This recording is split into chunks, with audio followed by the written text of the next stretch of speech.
Love this podcast? Support it and sponsor today. Simply head to ozcastnetwork.com for details.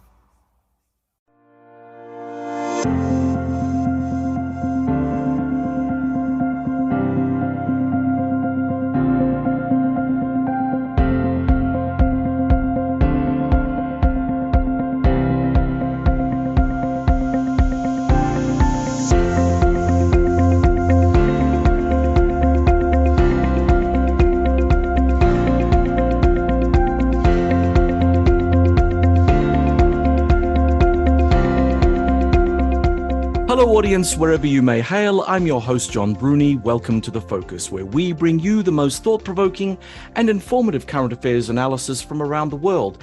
Each episode we invite top experts and analysts to share their insights on the most pressing issues of our time. From international relations and global economics to philosophy and science, no topic is off limits. Join us as we explore the complex and ever-changing landscape of the world, where we provide valuable perspectives on the events that shape our global community. As part of what we'd like to bring to you, dear audience, is a new series within The Focus called Beyond the Headlines. Here we will attempt to give you a view of the world you will not get from mainstream media.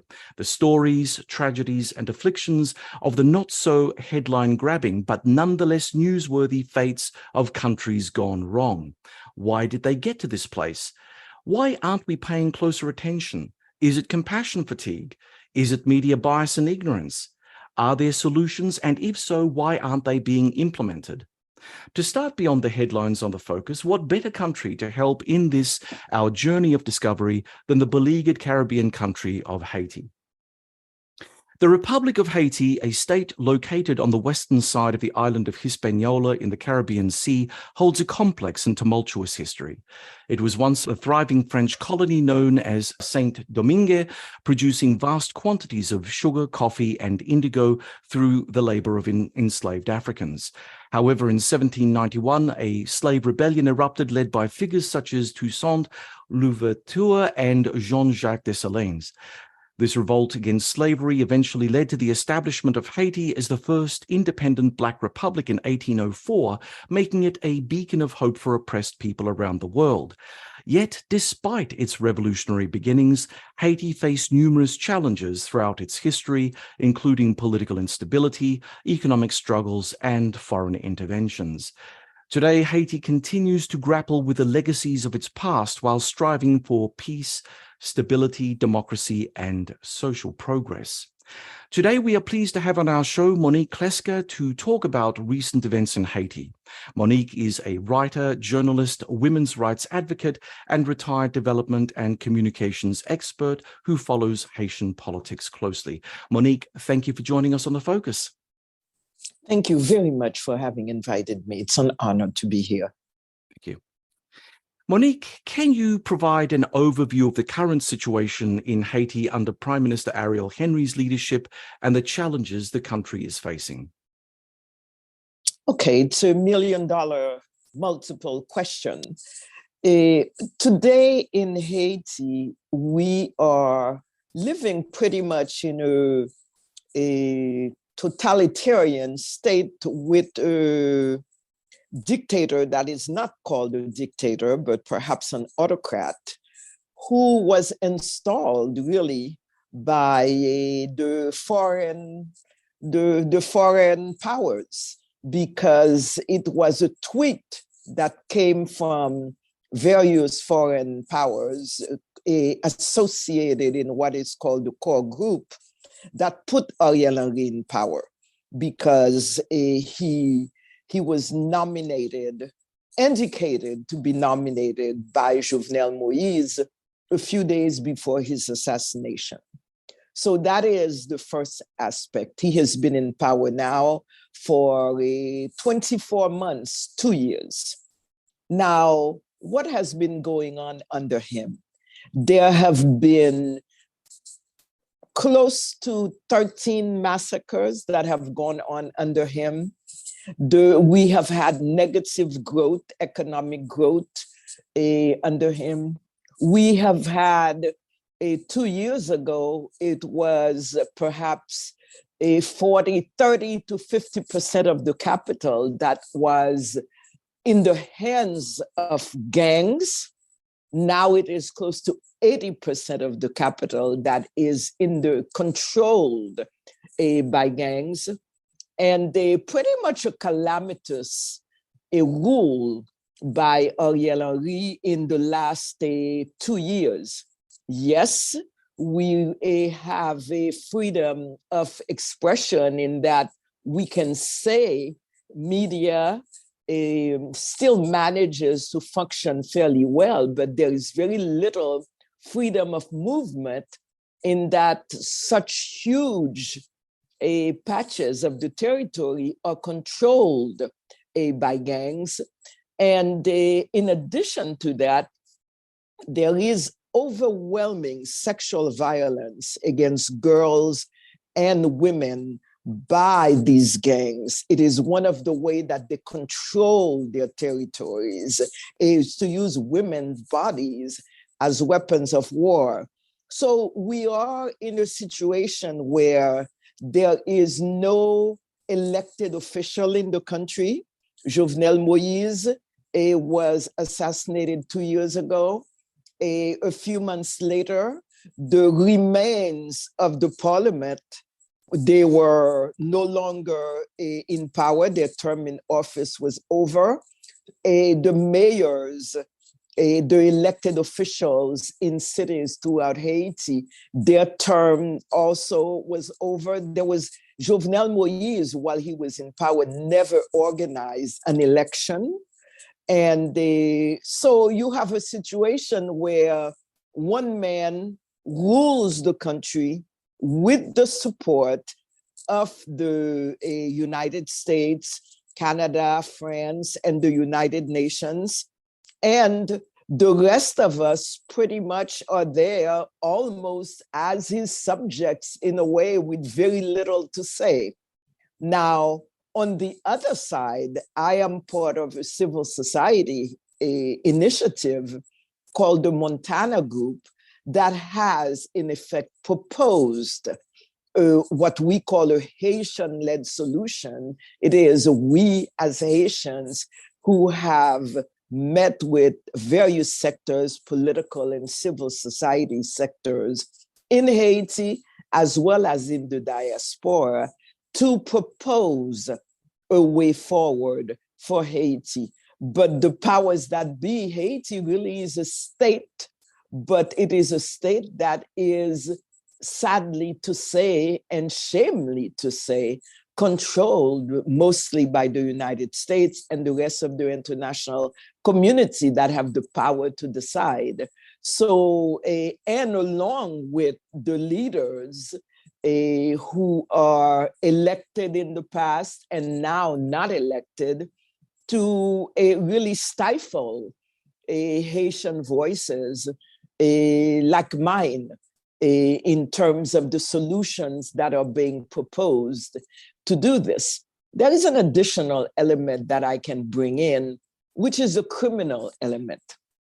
When I say the criminal element, in a way, Haiti is a mafia state as described by the journalist and political commentator Moses Nem, in that you have pretty much everyone in power has been involved with criminal gangs, criminal activity. And so that's why they have, in a way, taken over the state apparatus to serve their criminal purposes. And corruption is absolutely massive, and which is why in the last few months, you have had Canada mostly, the United States, the UN is working also on that have sanctioned 2 former presidents, 4 former prime ministers, I believe 4 or 5 former senators, members, other members of the parliament. 2 ministers of Ariel Henry were actually sanctioned also and had to leave their post. as ministers, and not simple ministers, ministers of justice, and the Minister of Interior, the kind of Homeland Security, a minister. So this is a criminal regime that has taken over the state.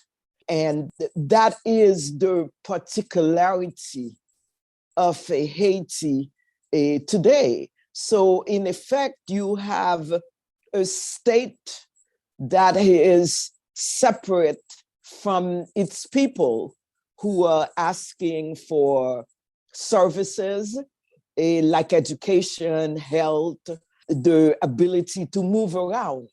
So that is, in essence, the situation that we are in Haiti today. And this is what we are fighting against. It's a monster that we are fighting against. Monique, from an outsider's perspective, from this side of the world at least, what you've just said seems like a very extreme situation. I mean, some might even say Haiti is broken as a functional country and on the path to becoming a failed state. I mean, your thoughts don't give me much optimism for Haiti in the near term. Well, we have hope, and it is true in that there is a total breakdown of state power. There is a massive trash all over, and which is a kind of window of what is essentially going on. The trash that is behind, which is what I have described, the criminal element. And we have a state that does not consider its citizens as worthy of having services. Basically, before we were in this situation, 50% of Haitians had access to healthcare, which is normally is not good. But right now, it's even worse. A couple of days ago, 20 armed men went into a hospital to remove, not only a hospital, into the operating room, to remove somebody who was being operated on for having received a bullet. And they left with the man. And the hospital has stopped functioning in protest of all of this. And so we do have a situation of overwhelming failure. Now, what we are saying, and the group that I have been involved in, has been functioning for over 2 years, 2.5 years, even before the assassination of the President Jovenel Moïse, has been saying we need to put a stop to this criminal element. We need to say stop it. And in doing this, to go into a transition mode that will show very clearly that we are no longer into a criminal mode, into a criminal functioning system, to bring in people who are competent, to bring in people who are not involved with corruption, to bring in people who have a value system that is honestly proven value system. And there are such people in Haiti, a lot of such people in Haiti. And to have a transition of 2 years that will break with this criminal element, with this criminal system, and can actually start to transition into a normal governance system that can provide services, in particularly humanitarian services, because there are close to 4 million Haitians who are going to bed hungry right now. There are thousands of people who have been displaced by the gangs, because as the gangs take over territories in their fight for a territory, people have to leave. People have to go places. Some people are in parks, some people are in stadiums, some people are with family. And so to get the humanitarian situation back under control, and then within a 2-year period, manage to organize credible elections. Because right now, elections are not possible because, first of all, gangs control 80% of the metropolitan territory. And Haiti is a little bit different than most places in that practically 1/3 of the population lives in the central metropolitan area of the capital, Port-au-Prince. So it is overwhelmingly urban. And so this is what we are saying. We have hope because we see that there are credible people who are involved in the civil society driven initiative. And we have been at it for about 2.5 years. We have a critical mass of people with us, but it is extremely difficult because the powers that be, the United States, Canada, France, and the UN support this criminal regime in the name of this is the guy who was named by Jovenel Moïse, even though there is credible evidence that he was perhaps involved in the Jovenel Moïse's assassination. There are several phone calls, close to 10 phone calls with one of the major protagonists of the Jovenel Moïse assassination, somebody who they have been looking for 2 years, who is missing in action. And this guy was in an intense telephone conversation with the current prime minister, de facto, Ariel Henry. So this is a situation that we have. We have not lost hope. We are in the fight. And we say it is a fight for the soul of Haiti. It is in a fight for Haiti's existence as a state. And I say it very solemnly and very seriously. But we're fighting for that. And we believe that we are on the right side of history. Monique, that's a lot of information for myself and our audience to sort of wash over us at the moment. But can I just say, as admirable as all of what you've said is, in order to develop a sense of stability within Haiti, you have to also look at the security equation. Now, before we go into the United States, Canada, France, and all the other externalities, I want to talk for a moment about the internals of Haiti. And if we go back into Haiti's history, you know, the security services within Haiti have always had a very checkered and troubled past with its constituent population. You know, you had the Aristide regime, human rights abuses, the Tonton Macoutes. You had all of this sort of really bad history going back a long time. Now, what you're effectively after is you're after turning Haiti's entire political and social system around. It's ahistoric from a Haitian perspective. How confident are you that not only do you get the politics right, which you do, but you also understand that there is a necessity to set up a different sort of internal security regime that can provide Haitians with the security they need to go about their business? Because without that, politics, you know, it's unfortunately words. You need to act with strength on the ground, because the forces that you're fighting against, you know, they only know brutality, and they will come after you with the sledgehammer. Yeah. Yeah. To respond to you, let me just add a little something, in that, in fact, the police are in cahoots with the gangs, and the economic sector also. Quite a few of the economic power brokers have also been sanctioned by Canada and perhaps will be also by the United Nations, which would mean that all countries will have to abide by this. So yes, it is a system. And I believe that you have understood very much what I was saying. And it is to move this forward.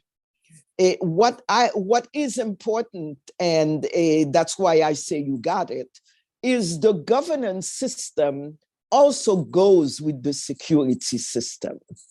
And what has happened is in the same manner that the state has not put in its DNA that it should provide services for its citizens, the security apparatus also has not put in its DNA that its first priority is to provide protection for its citizens, security services for its citizens, but rather it sees its function as protecting the ones who are in power, economically and politically. Therefore, the suppression of other voices, the suppression of, if you are having protests, then chances are you will be arrested, you will be beaten up,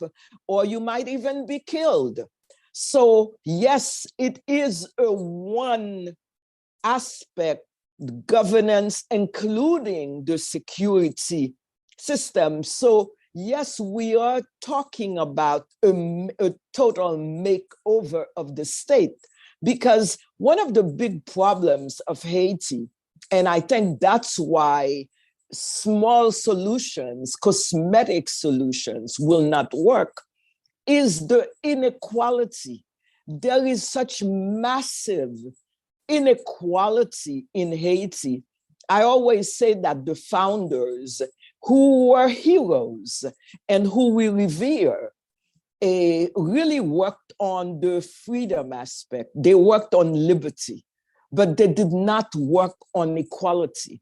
And so you have massive inequality in Haiti. It is an unequal state.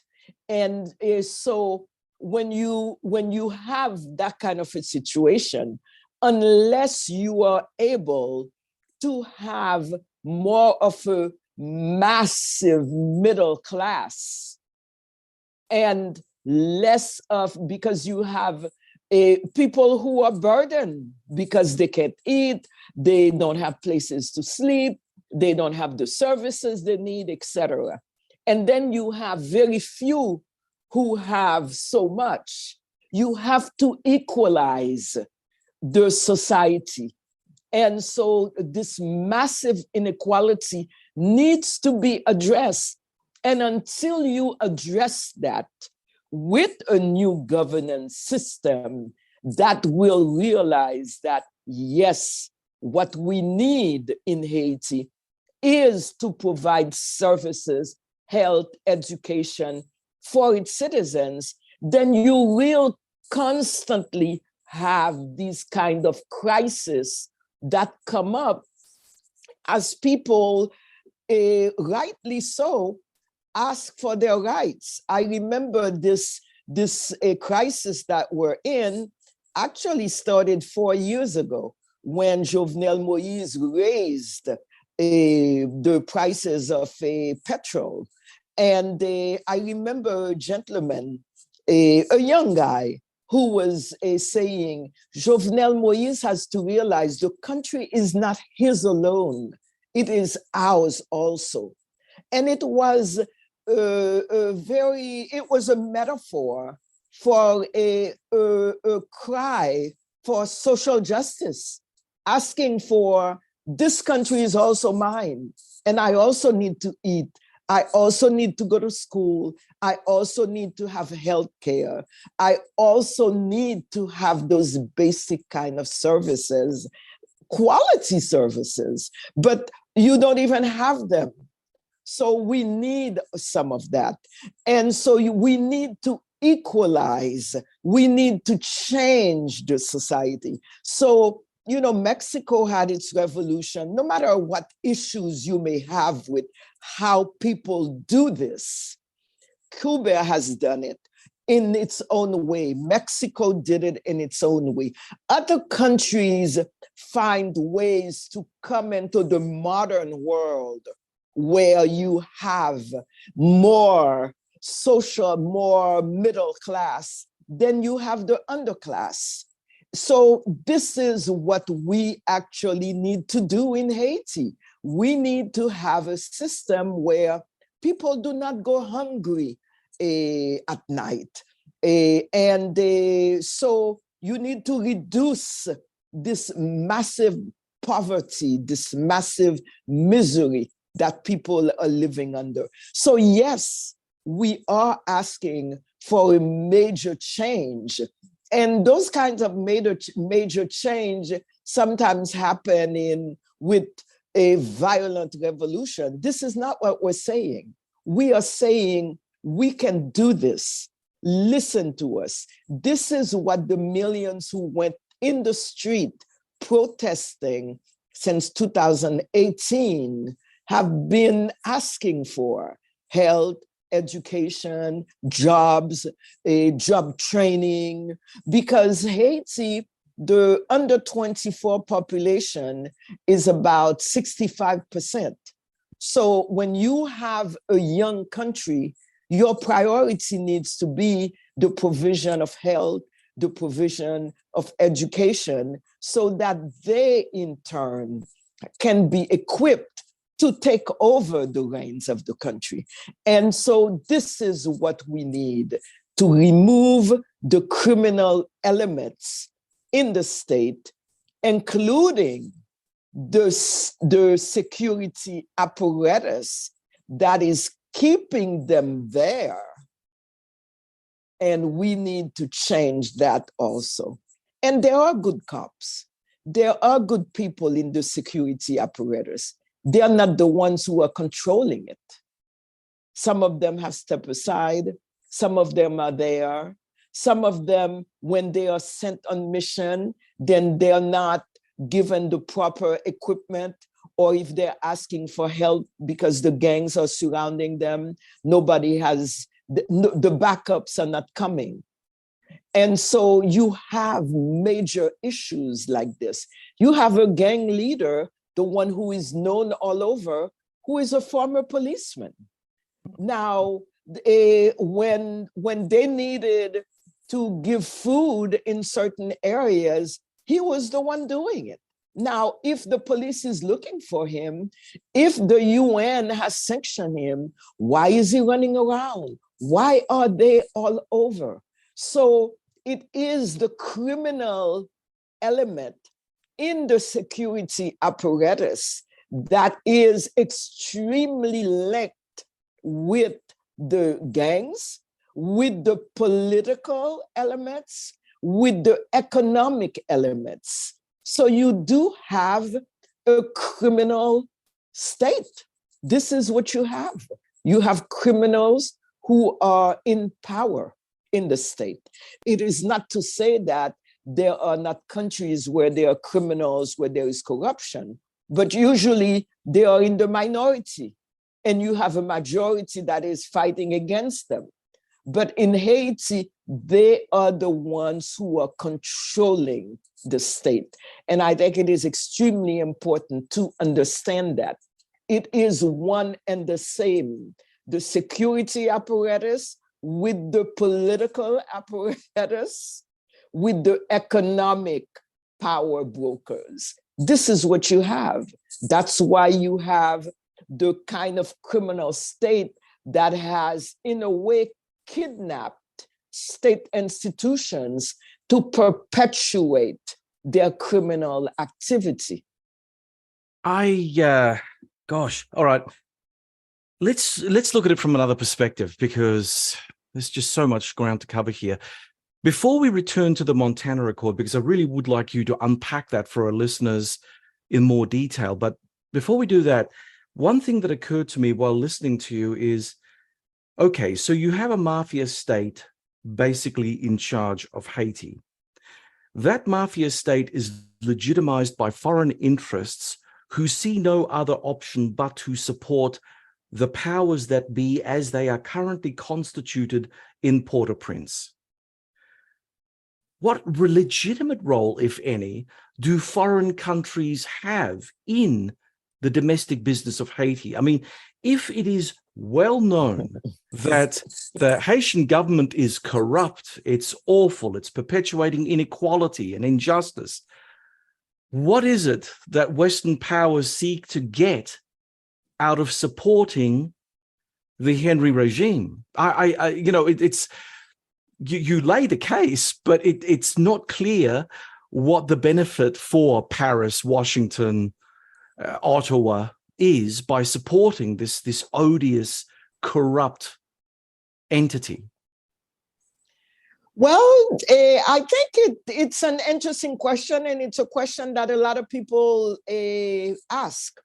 Some Haitians say, well, we must have gold under our soil. Some other Haitians say, we have petrol under our soil. This is what it is. Others say it is all in the name of stability, because let's go with what we have. Even though it's bad, it is a known element. And this is why the United States supported Papa Doc for 28 years. And so this is somebody who had jails that were like what the Nazis had. So the United States supported it. And so you have a kind of separation, whereas France deals with Africa, more or less, Western and Central Africa, and the United States is more, the kind of Monroe Doctrine. It is the Western world, Latin America, etc. And so you have this kind of a situation. So I believe it is a power, because when you analyze it, as the question that you ask is at the crux of the analysis. Why would you do this? Why would you support a criminal regime? There is no explanation that can explain it or that can justify it. And how do you do this? Because at one point it was, well, it is so both people do not come into our coast. But what the United States has done now is they come in, most of them, they send them back. Even though they tell the American citizens, do not visit Haiti, but they have been sending plane loads of Haitians who have entered the United States illegally back. So that question is really an important question. And I think it also has to do with power. It is our backyard as part of the Monroe Doctrine, the separation of all of that. And it is a known element. It may be the spoiled, it may be the odious child, but nonetheless, it is mine. So we believe that's what it is. And we have been in the contact and the Montana Accord. We are built on dialogue. That's what we started on, talking to everybody, talking to different sectors. And I think we have made significant inroads. And why do I say this?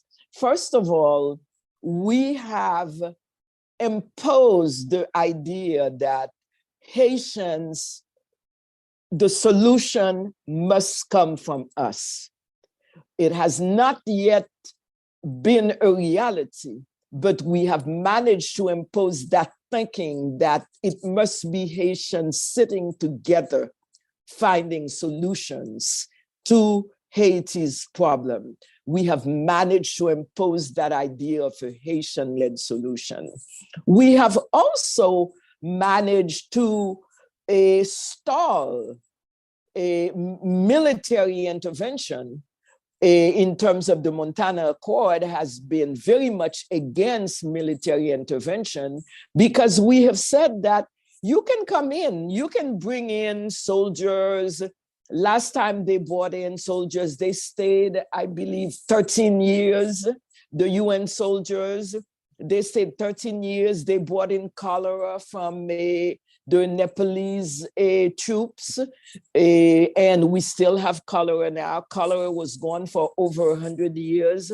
They are now what we call MINUSTAB babies. These were children of a sexual abuse by the UN soldiers, and the UN still has not done right by them, who are stigmatized. And look, they are gone. We're still back to square one. So basically, the problem is not let's bring in massive foreign troops to resolve this problem. It is deeper than that. It is a structural problem. So you bring in the troops, okay, it's like a Band-Aid. And then they leave, and then it explodes again. We really need to deal with the major issue, the structural issues that we are dealing with. And we have managed to put that forward so that right now you have the powers that be who have revised, because it's not able to go to the UN, a Security Council. That is not voting for it. And China and the Soviet Union are saying, well, look exactly what I'm saying. Look, the troops were there, and listen to what Haitians are saying. So we have that. We have managed also to tell the powers that be and to impose that there must be a consensus. Haitians must sit together and find a solution that we agree on to move things forward. It is not the United States or Canada that must say, this is it. No. So right now, the UN was not able to do this. The OAS has totally decredibilized themselves. And now there are some efforts that are being made by the CARICOM, which is a regional body, even though we know that they are supported by the US and by Canada, but they are mostly our brothers and sisters, and they understand the glorious past that you described that Haiti had lived. So, I believe that the Montana Accord has managed to impose a certain way of looking at it rather than others coming in and resolving the problem, but sitting down and doing this, because these are deep-rooted problems that we need to sit together and deal with and realize that it is our country and we must move it forward together. It cannot be others who will do this for us.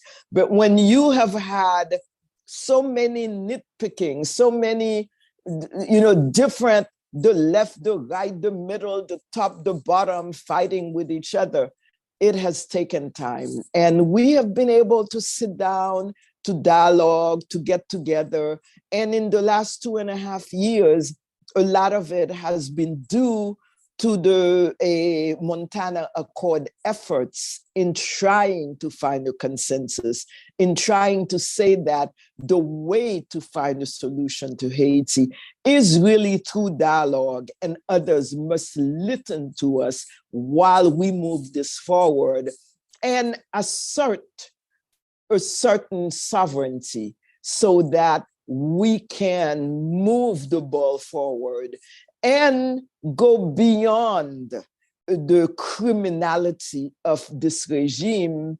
And they really have people who have values and who want democracy, because we are Democrats. We want democracy. We want elections. What we know is if we go to elections now with criminals, they're going to put themselves in power. That's what it's going to be. It's going to be gang leaders who are going to win the elections. And it cannot be that way. So it's all involved with security. Yes, but we know that it can change, and we know it's a fight. You have been involved in laying out this Montana Accord. Now, before we go into just giving your very brief description on what that is for our audience, again, you raised so many issues in that last section. I need to try to unpack that for myself and for the audience. So bear with me. You know, from my observation, I come from an international relations background, security background. So, you know, when I look at the world, I tend to be very realist in my blinkered view. I'm sorry, I have to admit to that. But when I'm realist, I say to myself, okay, so the West stands for values, and that's a good thing. We ought to stand for values. However, those values are always conditional. They're conditional because there are interests that are permanent. Values can change depending on interests. Now, in the case of Iraq, and when you made that kind of comparison about Haitians thinking there's oil under the ground or gold to be had or whatever, you know, this sort of resource argument, well, we had that argument with the Iraqis, didn't we? We said, well, you know, Iraq is important to American interests because of the oil and the gas and the this, that, and the other. And so therefore we go off and we fight the war and we try to right the wrongs of Saddam Hussein.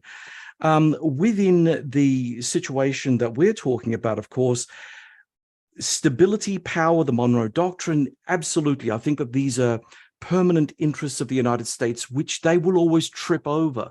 Because while on the one side, they want to show the world their value-based system and there is nothing better than their value-based system, on the other side, their rush to protect their interests are showing the world a very different side of the United States and US foreign policy. This is not necessarily something that is specific to the United States. I would argue if you were to replace any other power on this planet with the United States, you will end up having a similar kind of situation because power tends to corrupt absolutely. So you will have, you know, country X replacing the United States. They may also be a democracy. They may also consider themselves the light on the hill, but all those wonderful value-based propositions that they're putting forward to the planet and the people of the planet count for nothing when it comes to the hardcore business of governance. And I see that hypocrisy play out here in the Haitian situation. And what we were discussing earlier about, you know, Washington, Paris, and Ottawa supporting the Henry government. You know, why support the indefensible position that that government has placed itself in with regard to its people? But, you know, it is one of these things where you also have to link to civil society groups in the United States, in Canada, and elsewhere in order for you to build up critical momentum, develop your organizational base. So you, in this sense, you need to separate the people of the United States and Canada and France from their respective governments. The governments will do what governments always do. Doesn't matter their color, doesn't matter anything about their religion. They will always gravitate toward power and be corruptible. But it's at the people level that things can change. Another thing that you said earlier, which I thought was really fascinating, and again, you know, I like the idea of being in action. You know, when you have such a crisis of injustice and societal abuse, the only way that you can pay that back is by dethroning these people. And if it means a revolution, well, you know, sometimes the people need to speak violently. It is history, after all. And the history of countries are not always predicated on feeling good about themselves and being peaceful, especially when faced against the stubborn will of a corrupt and inefficient and ineffective government. You know, sometimes the people have to stand up and take to the streets and man the barricades. You know, Francophone history is literally predicated on rebellion, violent rebellion. I mean, we're even seeing that on the streets of France now. I mean, so many injustices within France, and people are now taking to the streets. Maybe it's Haiti's turn to do something similar. Not that it would be a good outcome, but it would be something that could remove the cancerous effect of the current government. I think I hear you. And what I think is important to note is that we have that. The protest started in July 2018. And as I mentioned, the riots for petrol, price of petrol, they continued on and it was a massive scandal. $4 billion Petro-Caribe funds. This was a loan that was given to Haiti by Venezuela for development, education, health, development, roads, stadiums, etc., development projects. And most of that money was diverted into people's bank accounts. And so that massive protest movements. And the first big massacre that occurred under Jovenel Moïse was what was called the La Saline massacre. And they have found that one of the higher ups in the Interior Ministry was involved in providing weapons, etc., to a gang leader to commit the La Saline massacre. And so this was a way of, La Saline is one of those neighborhoods where when you have demonstrations, people come in mass through the demonstration. Demonstrations kept on regardless in 2019 throughout Haiti. In 2020, demonstrations kept on going. Even when you had the COVID, we still had demonstrations. So in a way, the popular movement that you're talking about came out of it. And the Montana Accord is a direct, if I can say, a descendant of this, because civil society groups said, you know, we are watching on the sidelines. Some of us are involved on a personal level. Let us now sit and be involved on a more massive scale. And this is what they put together, a commission to find a solution to the crisis and say, the political sector has failed. Let us now, civil society, get involved.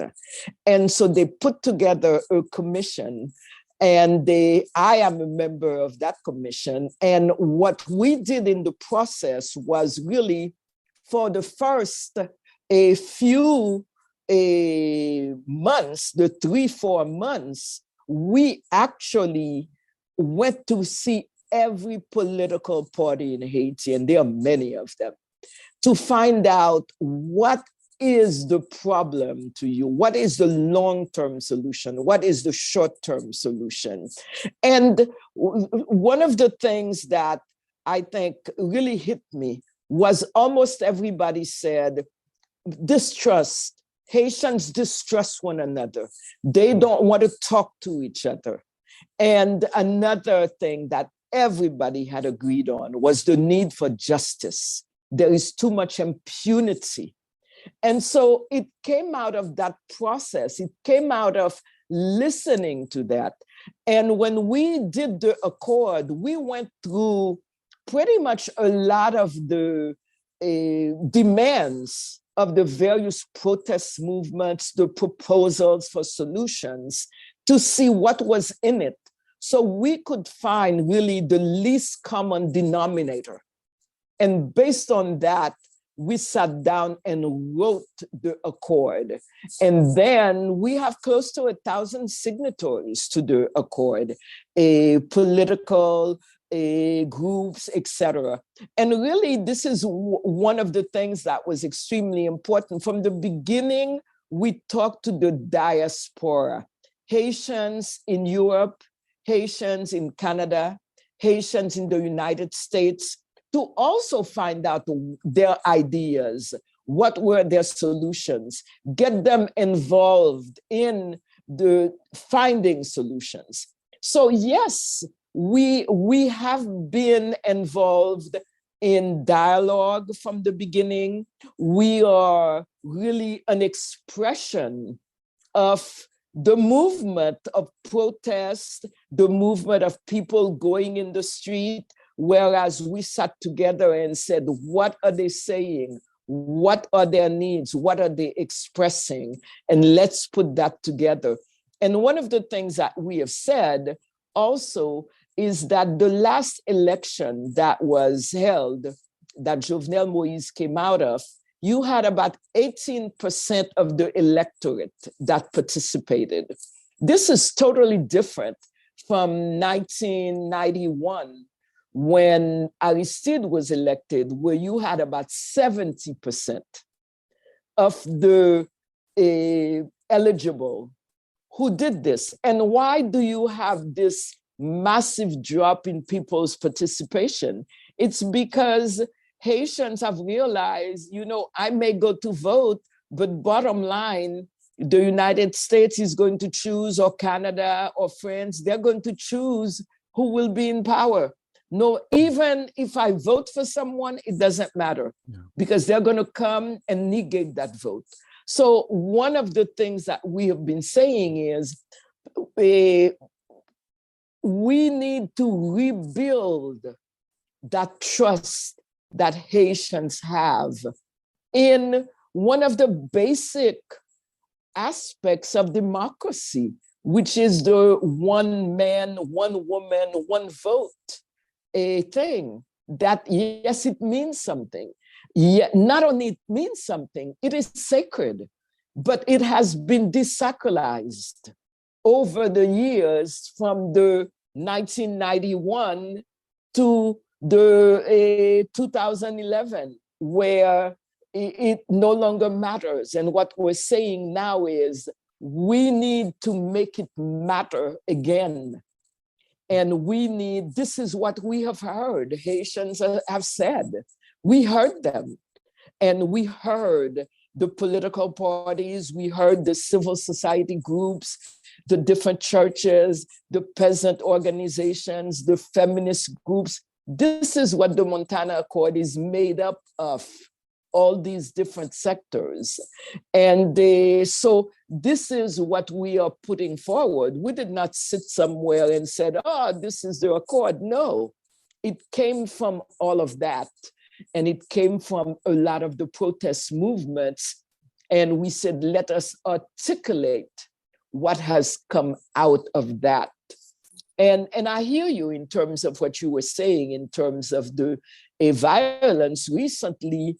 This was in April, a couple of months ago, when there was a bus. It was a minor event, which was a bus was stopped by the police, and in it were 13 men who were armed to their teeth, and they were stopped.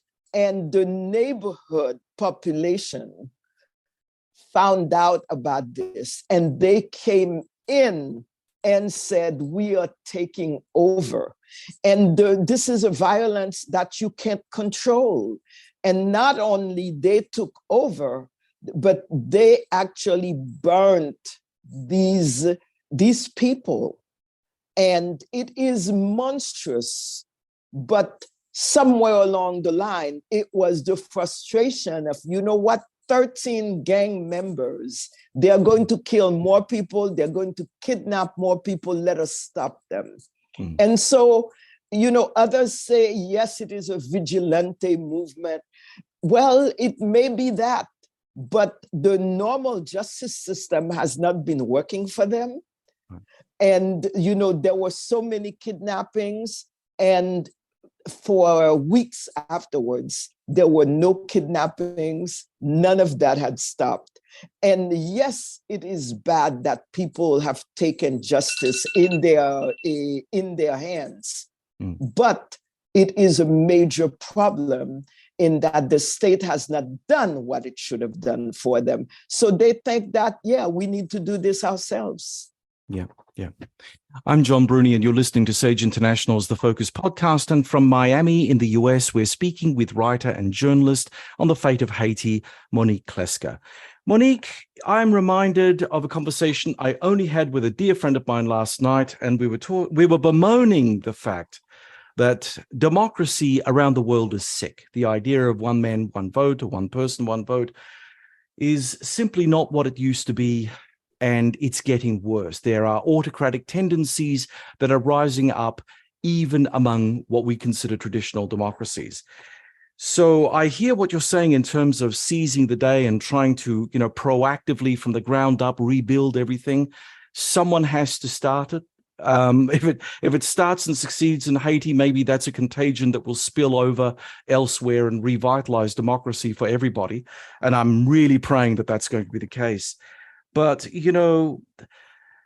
the observations that I've had, especially during the tenure of George W. Bush and the Iraq War, was that it didn't matter how many millions of people took to the streets to show their protest against the war in a peaceful, democratic fashion. Democratic governments will do what democratic governments will do, and that is override the people. So again, we're seeing this, dare I say, autocratic instinct coming out of politics, even in democracies. And I suppose one of the great fears now in the United States is the fact that the polity is so divided between two extremes. No one is talking to each other. And so therefore, how can Haitians, anyone in Haiti, negotiate in good faith with either side of politics in the American domain when the Americans themselves don't know what's going on, and where there is this, polarization which won't allow a group of people like yourself to sit down with the Americans and get a coherent outcome?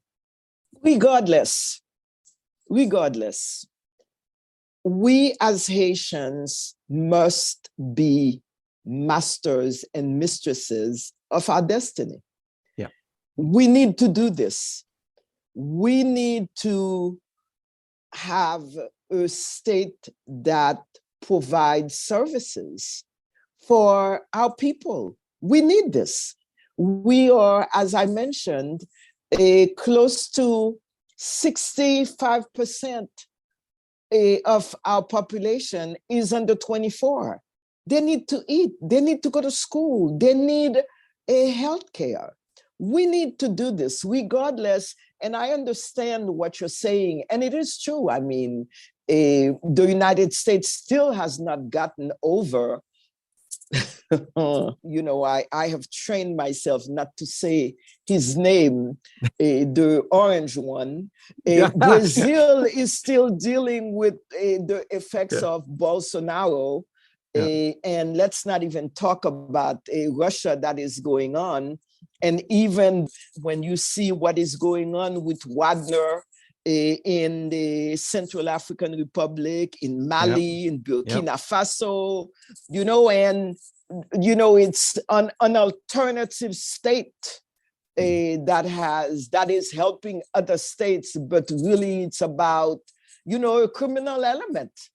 And even Sudan, Wagner also is there. So we don't have any illusions, but we have 11.5 million people, and we must pay attention to that.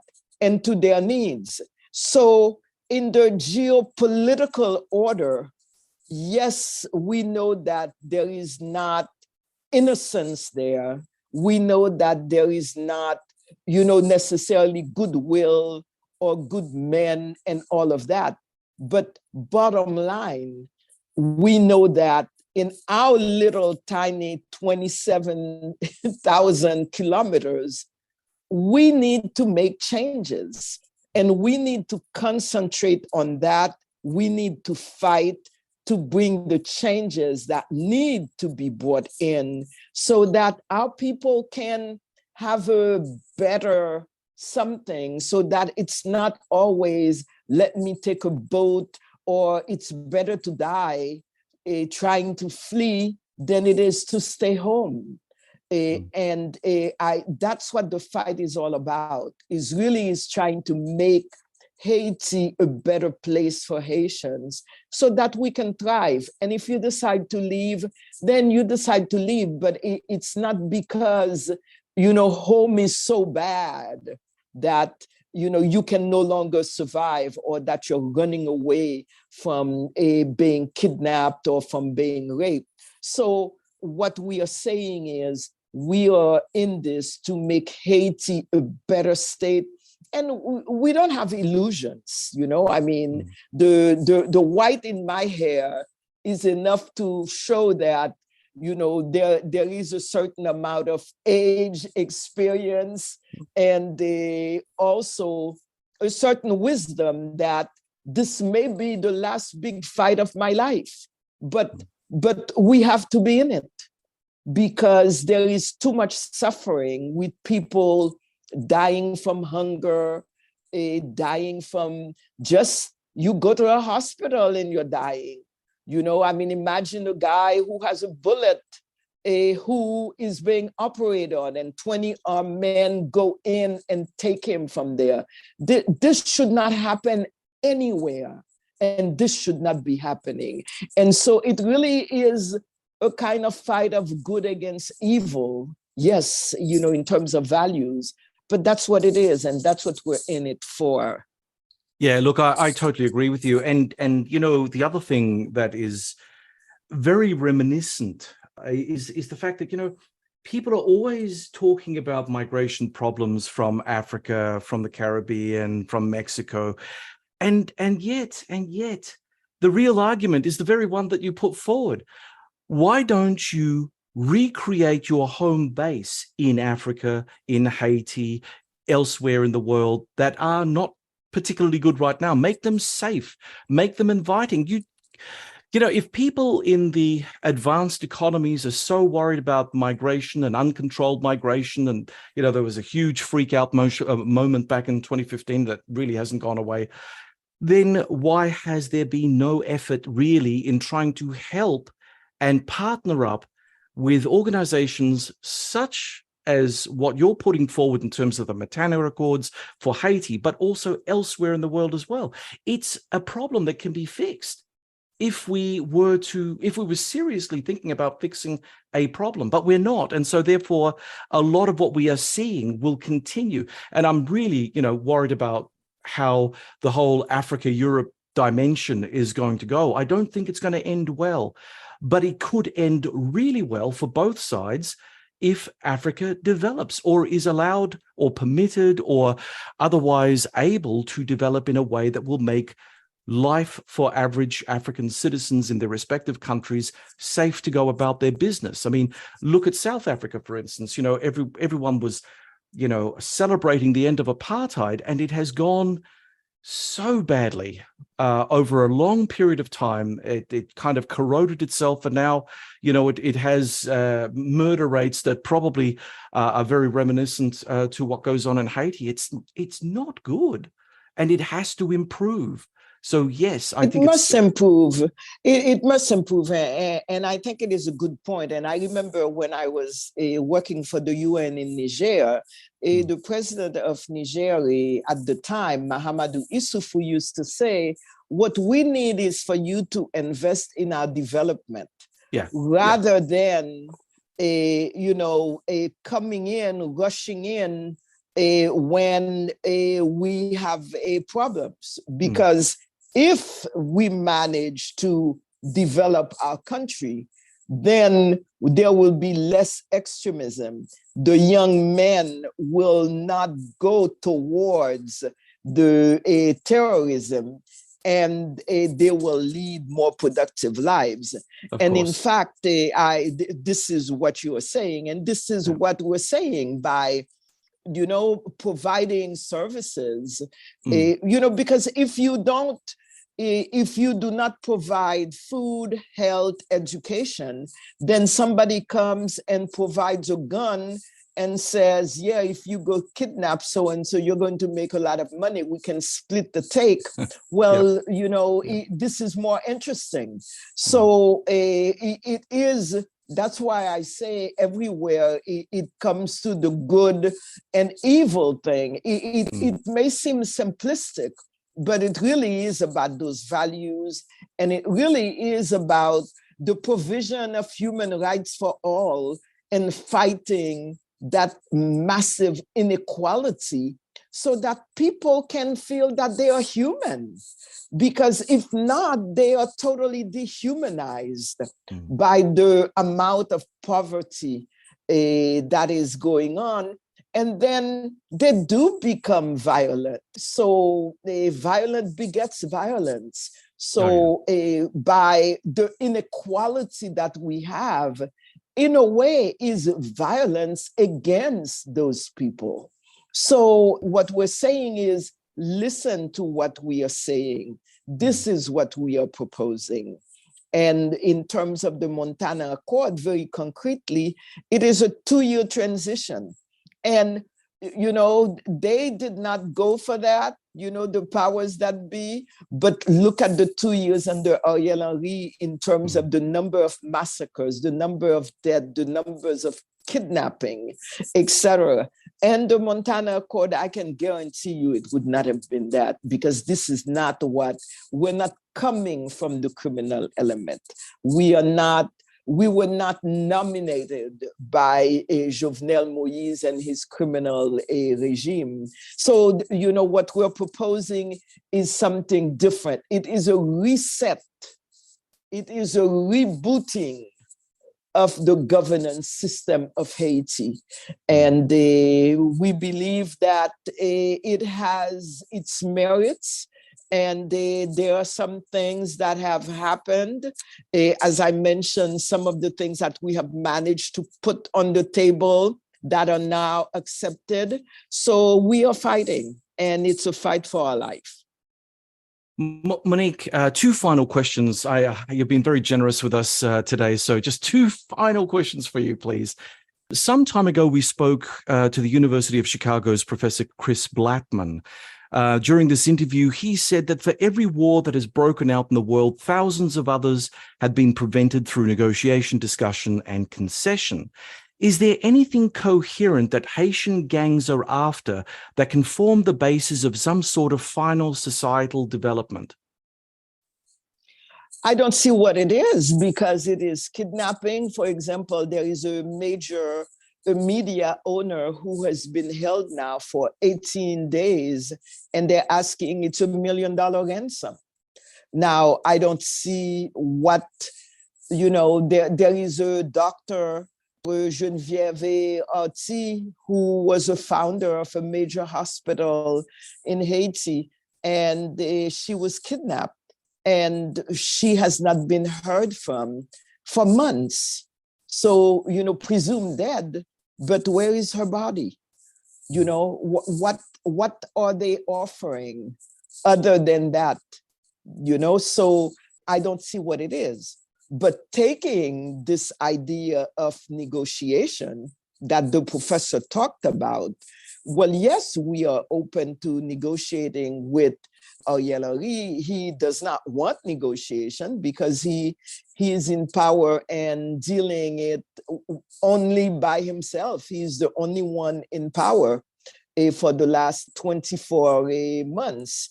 The United States has timidly, we believe, and there is an Irishman, Jonathan Powell, who was involved in the negotiations in Northern Ireland, who has been talking to us and to the different parties in Haiti. There is CARICOM that had organized the regional Caribbean group. They are due to come to Haiti in 48 hours to pursue some time of sit down talking that was started in Jamaica last month. So yes, there are possible negotiations, but I don't see right now the idea of negotiating with the armed gangs. Well, okay. Finally, and for our listeners, just to give a little bit more of a geopolitical spin to things, I'm wondering whether you can give us a comparison between how Haiti has been governed and how the neighboring country of the Dominican Republic is being governed. I mean, both share the island of Hispaniola, both are subject to natural disasters, and yet Haiti does seem to be in the news more often. Why do you think this is the case? I mean, is the Dominican Republic just better administered? Well, when I was growing up under Duvalier, my mother, there was one thing that she used to say. She used to say there are progressive dictators and there are repressive dictators. And she always gave that example when I was growing up. This is something I grew up with. And she used to always cite Duvalier as a repressive dictator who never invested in the country itself, only invested in keeping himself in power. And on the other side, she gave two examples, which was Castro and Trujillo in the Dominican Republic. And she said whether one was to the right and one was to the left, Castro was to the left, Trujillo was to the right, almost extreme right, but they were both dictators and they invested in health, services, education, roads, etc. So, I take it from there. There is also a documentary that I saw by the Harvard professor, I forgot his name, where he actually starts the documentary by saying, on the right, you have Haiti, on the left, you have the Dominican Republic, or vice versa. And then you see the land, whereas it's all green in the Dominican Republic. And, it's a basket case in terms of Haiti, in terms of the environment, And so that's what it is. At a certain point, we did not take the proper turn. And so that's what it is. So with Trujillo, even though, let's be very clear, Trujillo had a major massacre of Haitians. Over 37,000 Haitians were massacred by Trujillo's army in 1937, I believe, in the 30s. And perhaps I'm wrong on the dates, but the point I'm making is Trujillo was really instrumental in that massacre of Haitians. But to his credit, he built his state, whereas it is right now a functioning democracy that has huge numbers of tourism, that is developing, that is middle income country, whereas we are in misery. Yes, and we realize that in terms of governance, we missed a major important turn. And this is the one that we want to take right now, to say that we can make a change. We can, we need to reboot and then fast track. We can do this. I believe we can do it. And we have started with the Montana Accord, with the thinking. And people took to the streets and we heard their demands. and we have processed the demand into an accord. And this is what they want. They want democracy. They want the one man, one woman vote. They want services. They want a state that functions. Just yesterday, there were massive demonstrations throughout the world. The biggest one was in Miami. And one of the things that I heard, people kept on saying, we want to be able to come to vacation in Haiti. Yeah. We want to be able to come visit, but we can't. People want to come home. They want to go home. And it's as simple as that. And this is what we're saying. Let's make home home. Let's make home hospitable. Let's make home functional. Let's make home, working so that we can actually live at home and others who have left can come home and in a peaceful environment and in a developed environment. Monique Clesca, thank you for joining us today and for sharing your insights on the focus, and keep up the good fight. Thank you. Thank you so much. Thank you for having me. And to our audience, thanks for tuning into the Focus podcast. We hope that you found today's discussion enlightening and thought-provoking. If you have any comments or questions, please feel free to reach out to us on social media.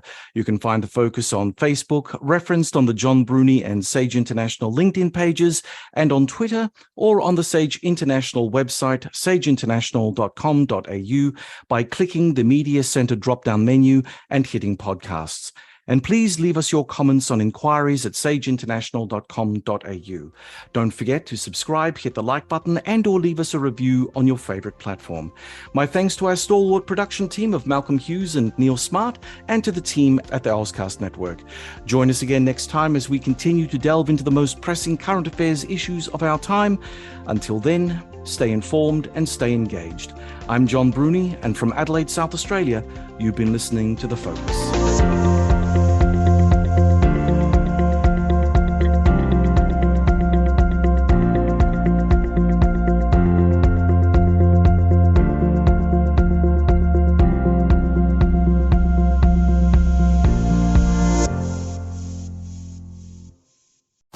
Love this podcast? Support it and sponsor today. Simply head to ozcastnetwork.com for details.